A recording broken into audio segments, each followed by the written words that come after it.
방글라데시 소식입니다. 지문은 왜 존재하는 걸까요? 네이버 지식백과에서도 모든 사람은 지문을 가지고 있다고 하는데요. 꼭 그렇지만도 않습니다. 지문 없이 태어난 가족이 있어서 화제입니다. 4대째 걸쳐 지문이 없는 희귀 질환을 앓고 있습니다. 선천적으로 지문이 없어 생활에 곤란을 겪고 있는 가족입니다.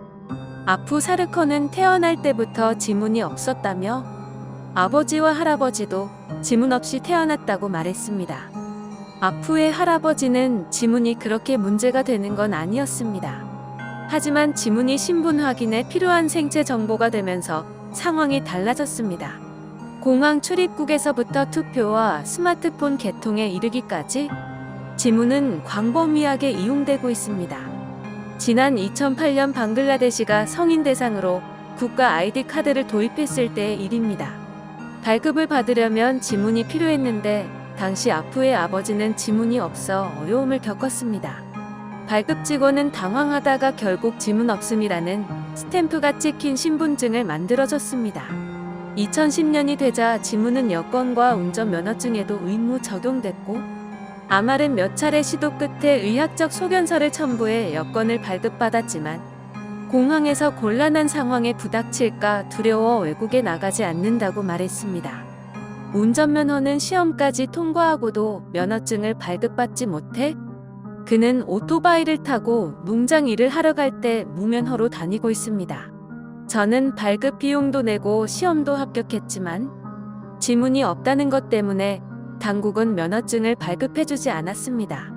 경찰에 적발되면 운전면허 발급 수수료를 낸 영수증을 보이며 사정을 설명해보지만 경찰관이 이를 받아들이지 않을 때도 있어 벌금을 물어줄 때도 있다고 답했습니다.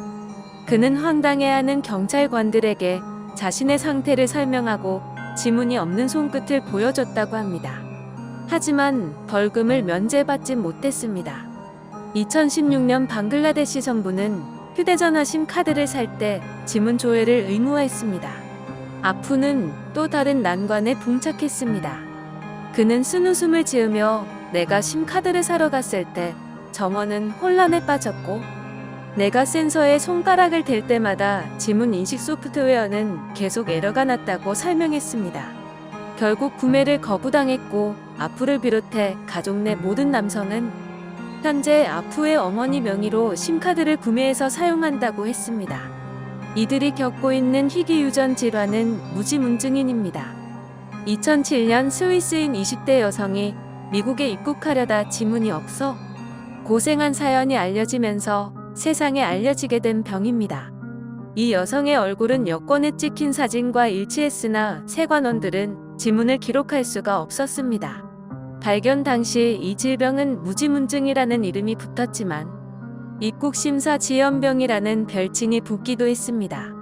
아프의 아버지 아말은 나는 인생의 대부분을 큰 어려움 없이 보냈지만 아이들에게는 미안함을 느낀다고 말했습니다.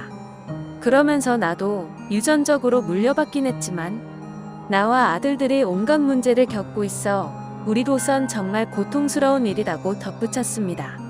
최근 아말과 아프 부자는 진단서를 제출한 후 망막, 얼굴 인식을 활용한 새 신분증을 발급받았습니다.